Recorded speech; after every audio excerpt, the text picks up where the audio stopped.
Graça e paz, irmãos. Nós estamos iniciando mais um estudo bíblico no livro de Mateus.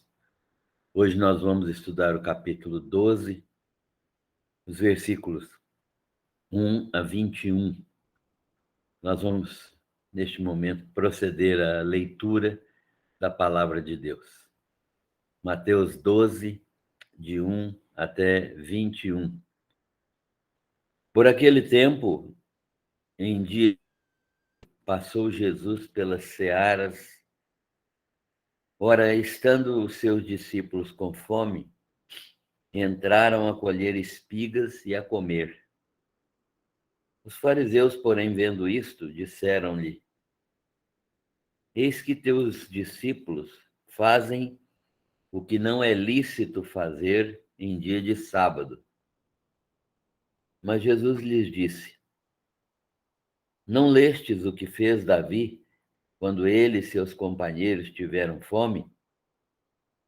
Entrou na casa de Deus e comeram os pães da proposição, os quais não lhes era lícito comer, nem a ele, nem os que com ele estavam, mas exclusivamente aos sacerdotes?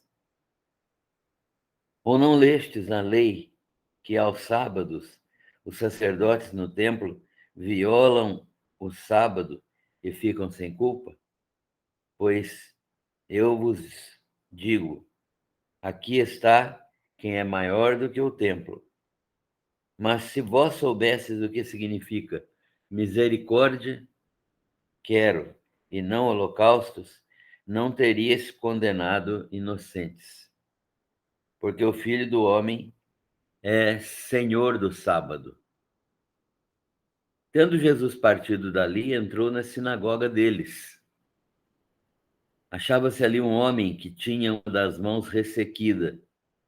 E eles, então, com o intuito de acusá-lo, perguntaram a Jesus: É lícito curar no sábado? Ao que lhes respondeu: Qual dentre vós será o homem que, tendo uma ovelha, e num sábado, esta cair numa cova, não fará todo o esforço tirando-a dali? Ora, quanto mais vale um homem que uma ovelha, logo é lícito, nos sábados, fazer o bem. Então disse ao homem: Estende a tua mão. E ele estendeu, e ela ficou sã como a outra. Retirando-se, porém, os fariseus, conspiravam contra ele sobre como lhe tirariam a vida. Mas Jesus, sabendo disto, afastou-se dali. Muitos o seguiram, e a todos ele curou, advertindo-lhes, porém, que o não expusessem à publicidade, para se cumprir o que foi dito por intermédio do profeta Isaías: Eis aqui o meu servo, que escolhi, o meu amado, em quem a minha alma se compraz. Farei repousar sobre ele o meu espírito, e ele anunciará juízo aos gentios. Não contenderá, nem gritará, nem alguém ouvirá nas praças a sua voz.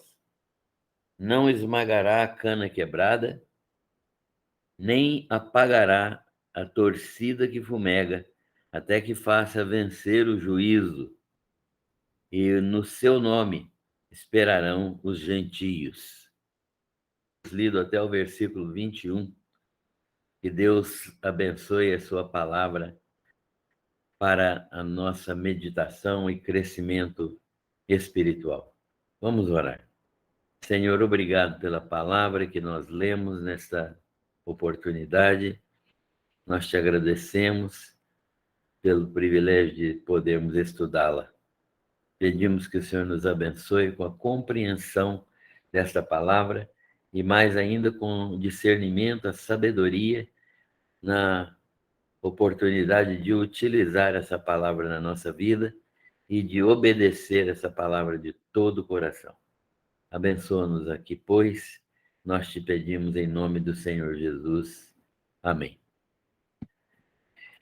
Irmãos, nós estamos estudando esse livro de Mateus e agora nós estamos vendo, na sequência do livro, que Jesus está sendo resistido, está havendo uma resistência muito grande aos seus ensinos, à sua pessoa, ao seu ministério.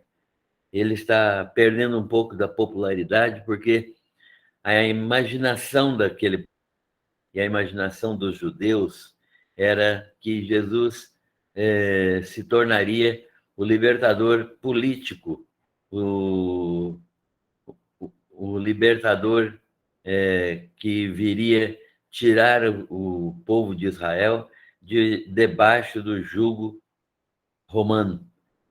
E Jesus está demonstrando, pelo seu comportamento, pela sua prática, que ele não está preocupado, nem está planejando qualquer tipo de insurreição contra o governo romano, mas que ele está pregando simplesmente a vinda do reino, um reino espiritual, um reino celestial, um reino divino, e esse reino é um reino cuja entrada é uma necessidade de conversão de pecados. A mensagem de Jesus era: arrependei-vos, porque é chegado o reino dos céus. Então, essa pregação levava as pessoas a pensarem nos seus pecados, nas suas particularidades, nos seus problemas pessoais e na resolução desse entrave que é o pecado na vida das pessoas. Jesus, então, está ensinando que as pessoas precisam se arrepender de serem pecadores e de receberem o reino em seus corações, recebendo o Senhor Jesus como Rei Supremo desse reino. Esse reino, então, é o que Jesus está anunciando, e ele está andando e pregando. Ele tem um ministério itinerante. Ele está pregando e andando por toda a Galiléia e por toda a Judéia e por toda a Samaria, Pérea, todas as províncias ali próximas. Ele está andando e pregando juntamente com seus discípulos. Ele faz isto, inclusive no sábado. No sábado ele está pregando porque ele tem urgência na pregação. E num destes dias, num destes sábados, eles estavam com fome e passaram por uma seara, uma roça, né? Uma plantação de espigas. E os seus discípulos colheram, com fome, eles colheram espigas para comer. A lei mosaica não proibia que se praticasse tal ato para saciar a fome.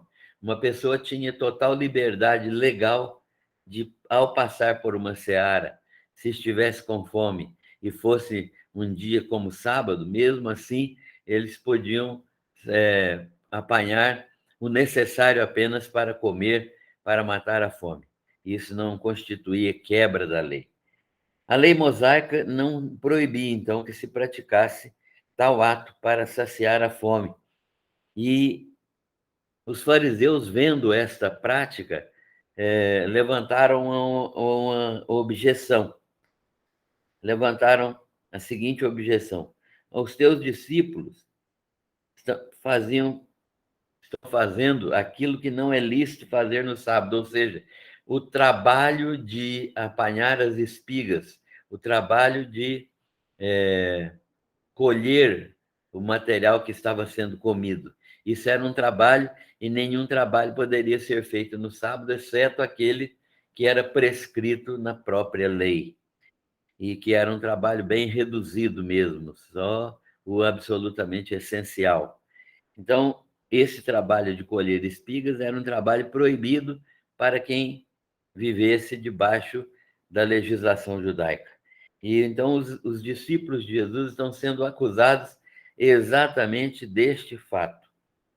E Jesus, então, responde a eles, demonstrando que Davi e seus soldados, com fome e fugindo de Saul, eles comeram os pães da proposição.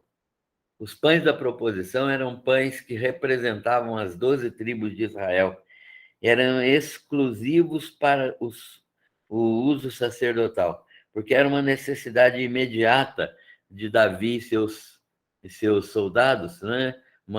Eles estavam com fome e fugitivos, então eles comeram os pães que era lícito apenas ao sacerdote comer, porque aqueles pães ficavam ali representando a nação de Israel, as 12 tribos de Israel, e quando passava o dia, no dia seguinte, aqueles pães eram renovados, mais 12 pães novos eram colocados diante do altar, e aqueles pães velhos, dormidos, né, de um dia para o outro, eram comidos pelos sacerdotes. Mas só os sacerdotes é que podiam comer esse pão. Entretanto, Davi e seus soldados comeram este pão, e com anuência do próprio sacerdote.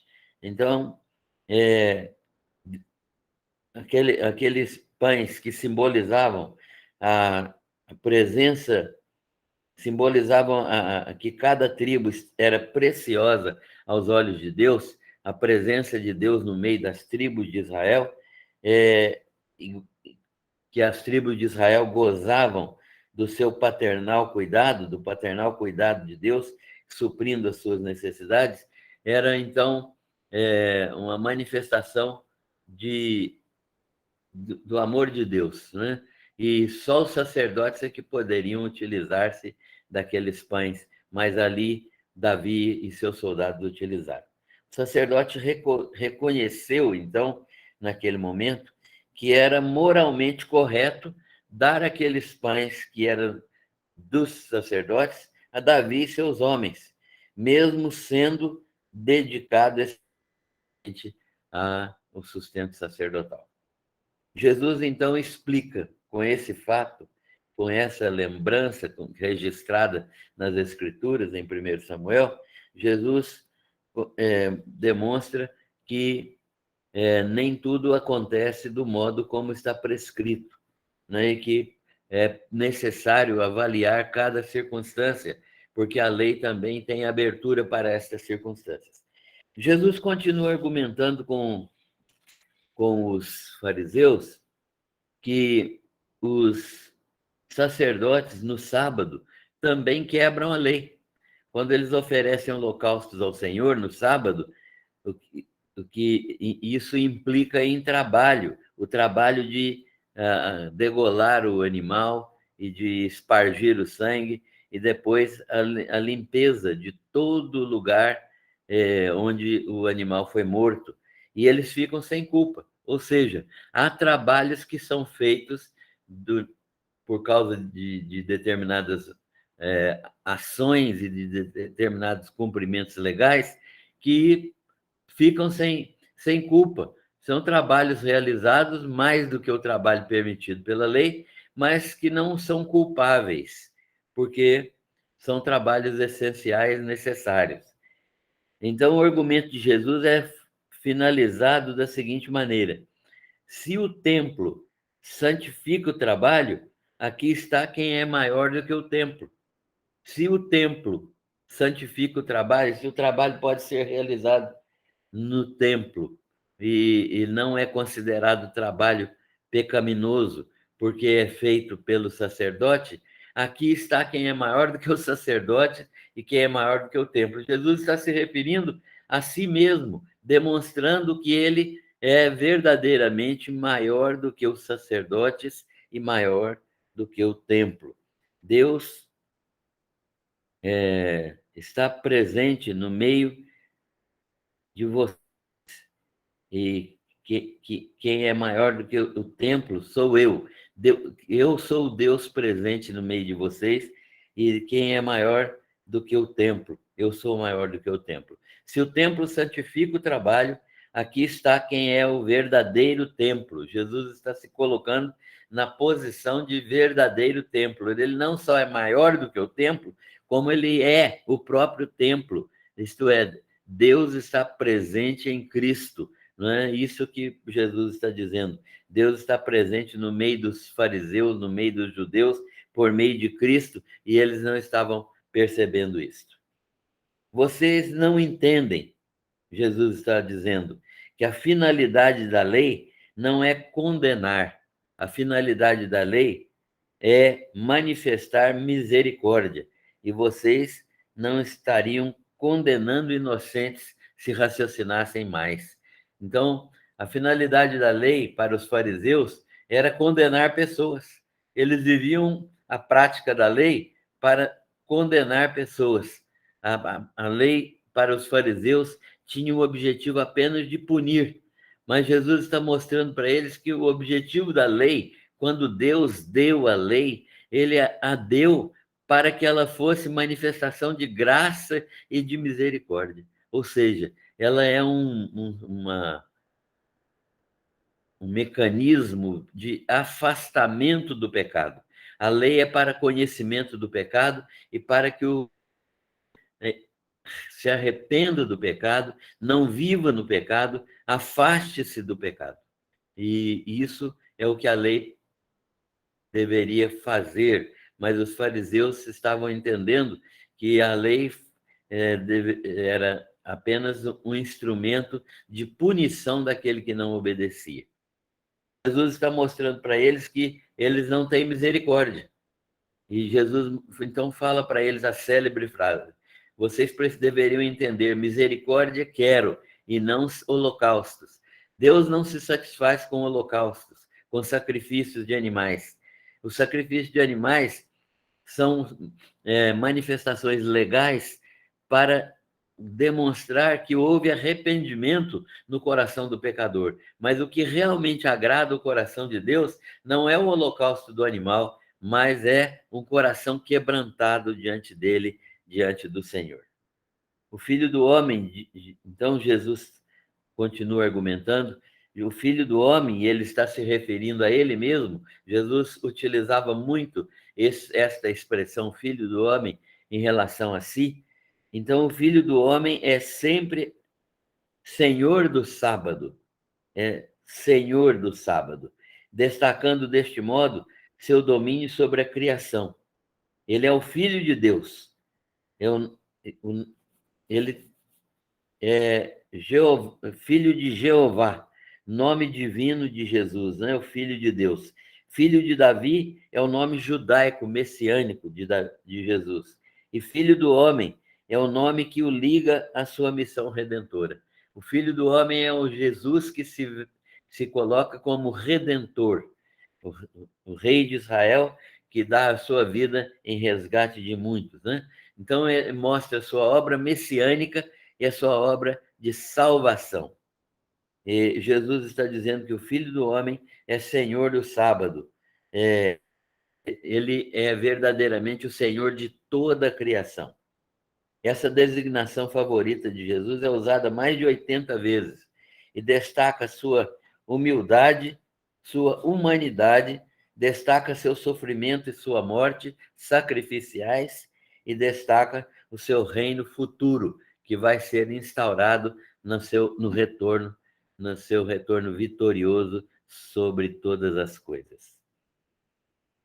O legalismo farisaico é uma carga muito pesada. Jesus está demonstrando isso claramente, que o legalismo farisaico, a quantidade de leis que eles determinavam que deveria ser obedecida, é uma quantidade imensa de leis que muitas pessoas, a maioria não conseguia obedecer, nem mesmo os fariseus conseguiam obedecer.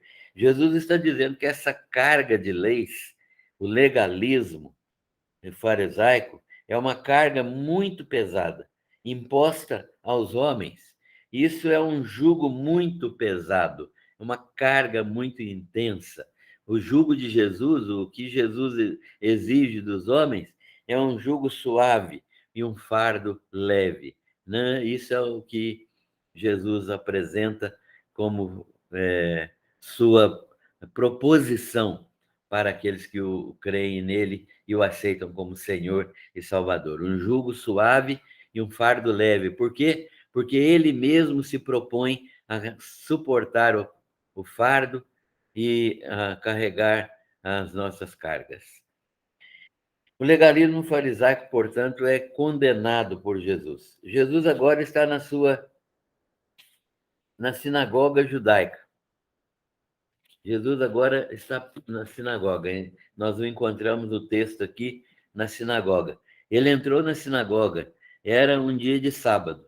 Estava ali um homem cuja mão era ressequida, uma mão sem função, atrofiada, capaz inclusive de atrapalhar a vida daquele homem. Mas era a mão que ele tinha, né? A mão ressequida, a mão encolhida, a mão mirrada. Né? E a pergunta que os judeus fazem quando veem Jesus olhando para aquele homem, a pergunta dos judeus é a seguinte: é lícito curar no sábado? Olha só, eles estão de olho num erro de Jesus. Como eu disse, eles estão observando a lei não por causa da misericórdia que há na lei, mas por causa da condenação que pode surgir da lei. Então, ele está dizendo, é lícito curar no sábado? Então, Jesus responde, vai responder para eles, né? Moisés estabeleceu na lei o trabalho permitido no sábado. A lei determina o que pode ser feito no sábado. Mas, deste modo, Jesus seria acusado de trabalhar no sábado ou de não manifestar misericórdia. Havia uma armação ali dos judeus para Jesus. Era uma armação baseada na mão daquele homem. A pergunta é lícito curar no sábado? Se Jesus dissesse não, porque a lei de Moisés não permite, eles iam falar, mas cadê a tua misericórdia para com este homem? E se Jesus dissesse sim, eles estariam dizendo, está quebrando a lei de Moisés. De modo que era uma armadilha. Qualquer resposta de Jesus ali seria uma resposta que serviria de acusação para ele. Jesus responde aos fariseus usando o que a própria lei de Moisés prescrevia.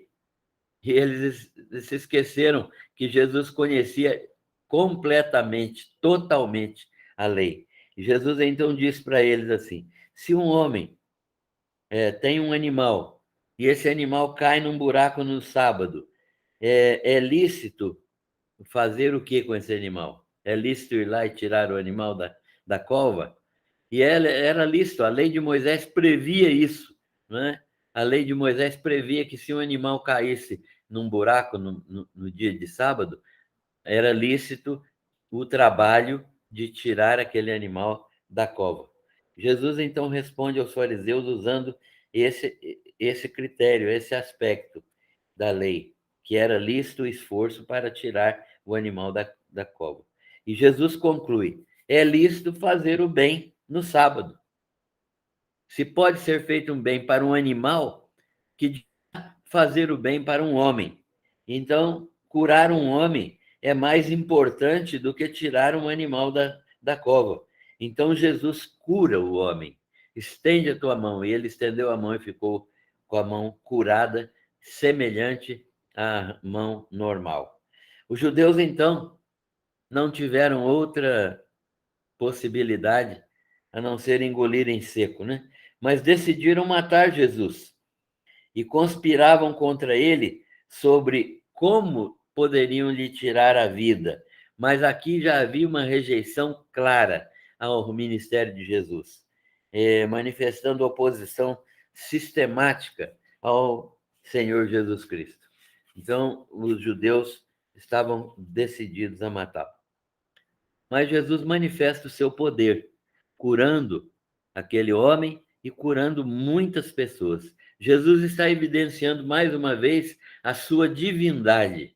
Jesus é o próprio Deus, curando muitas pessoas, multidões, segundo o texto. As regiões de onde essas pessoas vinham situavam-se num raio aproximado aí de 160 quilômetros. Imagine um raio aí de 160 quilômetros e as pessoas vindo, muitas delas, a maioria com certeza, a pé, e trazendo seus doentes para que Jesus os curasse. E há uma advertência de Jesus quando ele faz essas curas: não divulgarem as curas. Porém, a própria Escritura testificava dele. Mesmo quando ele dizia que não gostaria que divulgassem os seus feitos, para que as pessoas não andassem atrás dos seus feitos, mas andassem atrás daquele que era o Senhor dos céus e da terra, para seus pecados serem perdoados. Então, Jesus tem o próprio texto de Isaías testemunhando dele. Porém, a própria Escritura, né, testificava dele, conforme Isaías manifestou. O Pai falando do Filho, né? Deus falando de Jesus. O servo, eis aqui o meu servo, meu escolhido, meu amado, em quem me comprazo, em quem tenho todo o meu prazer. Sobre ele repousará o meu espírito. Deus falando, né? Que sobre Jesus de Nazaré estava o Espírito Santo de Deus, anunciando, e que ele anunciaria aos gentios o juízo. E por que esse texto está sendo invocado aqui? Porque os judeus estão recebendo e estão rejeitando esse texto, rejeitando a presença e a palavra de Jesus. Então, o texto de Isaías vem exatamente para demonstrar que Jesus também vai ter um ministério para com os gentios, já que os judeus estão rejeitando a sua presença, rejeitando a sua mensagem. E Jesus, então, manso e humilde, não contenderá nem gritará nas praças. Sobre ele repousará o meu espírito, ele anunciará aos gentios o juízo. Tratará os humildes e quebrantados com misericórdia. O contrário, exatamente o contrário daquilo que os judeus faziam. Os judeus nem olhavam para os contritos de coração e para os humildes. Eles segregavam essas pessoas, os pobres, os necessitados, aqueles que eram humildes e que não podiam andar segundo as normas judaicas, eles eram segregados pelos judeus. Mas Jesus olha com misericórdia e tratará os humildes e quebrantados com misericórdia, né? Ele olhará para eles com um coração manso e compassivo e não extinguirá a esperança dos necessitados, ou seja, Jesus vai fazer vencedor o juízo, não é? Os necessitados que não tinham, ora com Jesus eles podem ter esperança. Não extinguirá, não trilhará a cana quebrada e não apagará a luz, não a torcida que fumega, né? A luz bruxuleante, a luz oscilante de um lampião quase seco. Jesus vai atender às necessidades das pessoas, ele vai atender com o coração humilde e quebrantado a necessidade dos humildes, a necessidade dos humildes, porque ele também é manso e humilde de coração.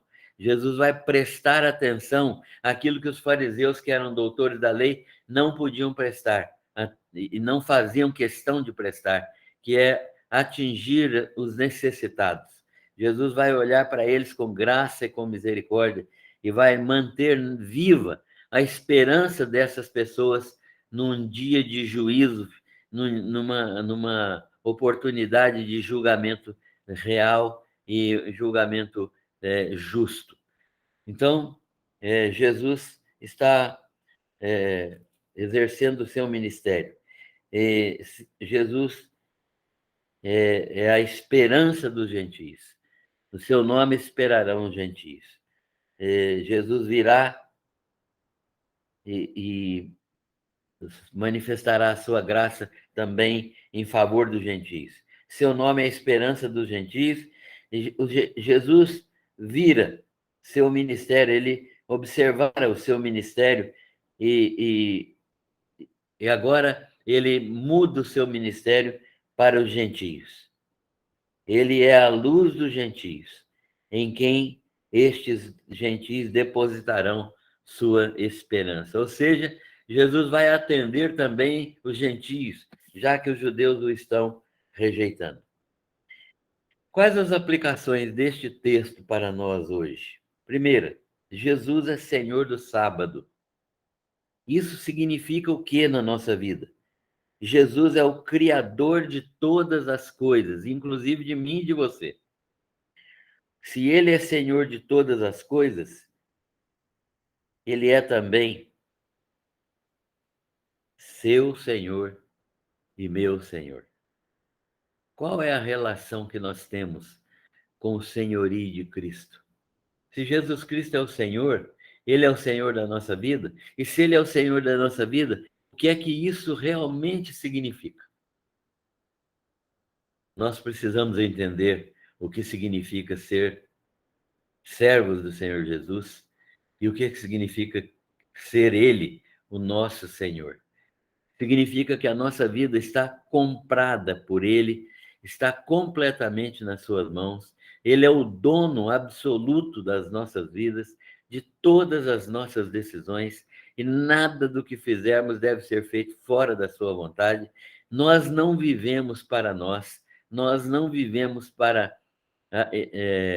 nossos propósitos, nós devemos viver exclusivamente para a glória dele. A nossa profissão deve ser o interesse dele, o nosso trabalho deve ser aquilo que ele deseja, a nossa prática diária deve ser para a glória do seu nome, e o nosso trabalho aqui neste mundo deve ser pregar a sua palavra àqueles que ainda não conhecem. Isso significa o senhorio de Cristo na nossa vida. Qual é a nossa relação com Jesus? Você é servo dele, ele é seu Senhor, mas se ele ainda não é seu Senhor, é necessário que ele seja, porque ele só pode salvar aqueles aos quais dos quais ele é Senhor. É o Senhor Jesus que nos salva. Então eu preciso conhecer o senhorio de Cristo na minha vida para tê-lo como meu Salvador. Segundo, Jesus é Senhor de misericórdia.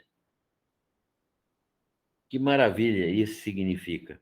Ele tem poder sobre a vida, sobre a doença, sobre a saúde. Ele está plenamente capacitado, plenamente apto a nos dar tudo aquilo que nós necessitamos. Ele é Senhor de misericórdia, ele conhece a nossa estrutura, sabe que somos pecadores, e quando nós nos arrependemos, ele nos dá perdão, graça, paz, reconciliação com Deus. Jesus é o Senhor de misericórdia porque ele olha para a nossa natureza pecaminosa e tem misericórdia de nós. Jesus olha para os humildes e quebrantados com misericórdia, porque ele tem piedade, ele vê a nossa estrutura, ele sabe que a nossa estrutura é uma estrutura miserável, uma estrutura pecadora. Ele manifesta a sua misericórdia exatamente por nos oferecer uma nova natureza. Quando nós nos convertemos ao Senhor Jesus Cristo, quando ele nos converte a ele mesmo, nós recebemos uma nova natureza que pode vencer o pecado, que pode vencer a morte. Jesus é Senhor de misericórdia. Ele pode pode ajudar e nos ajuda a ter tudo o que nós necessitamos, incluindo e fundamentalmente nos dando perdão dos nossos pecados. Ele tem poder sobre a vida, sobre a doença, sobre a saúde, sobre todas as coisas. Terceiro, Jesus é o Filho de Deus. Significa o quê? Significa que Jesus tem a mesma natureza do Pai. Jesus é Deus. E isto significa que nós temos que confiar plenamente nele, porque ele é o próprio Deus. Na dinâmica, na economia da salvação, Jesus está submisso ao Pai, mas ele é o próprio Deus eterno. Quando ele diz que eu e o Pai somos um, quando Paulo diz que ele é o criador de todas as coisas, por ele as coisas foram criadas e tudo subsiste por ele, e por ele e para ele e foram criadas todas as coisas. E quando João diz que no princípio era o verbo estava com Deus, o verbo era Deus, tudo isso aponta para a divindade de Jesus. Embora na dinâmica da nossa salvação ele atue como filho, mas ele é Deus eterno, tem toda a autoridade nos céus e na terra. Ele será o juiz de todas as nações, e nós podemos escapar desse juízo dele, crendo em Jesus Cristo como Senhor e Salvador. E quarto, final, Jesus é o Rei das nações. Foi escolhido por Deus para ser o Rei das nações, o Rei do universo. Ele é o Rei de toda a glória. Ele é o nosso Rei. Se ele é o nosso Rei, nós somos seus súditos e devemos andar em plena obediência a ele.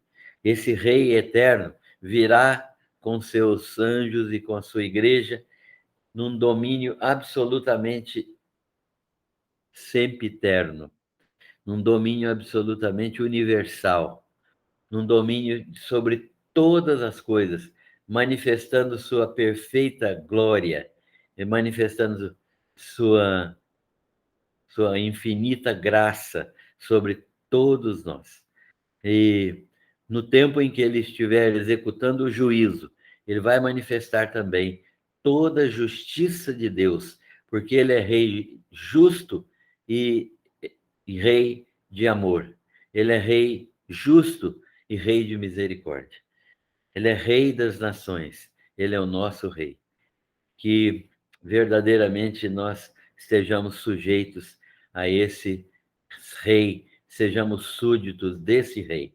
Que as objeções, as rejeições que foram praticadas pelos judeus lá na pessoa de Jesus e que ainda hoje estão vigindo no meio dos judeus, nunca sejam uma prática nossa, mas que nós possamos andar sempre servindo a este Rei das nações, o Rei dos reis, Senhor eterno que está em glória no céu e que retornará para estabelecer o reino celestial aqui neste planeta, até que todas as coisas sejam transformadas de Deus e haja novo céu e nova terra onde habita a justiça.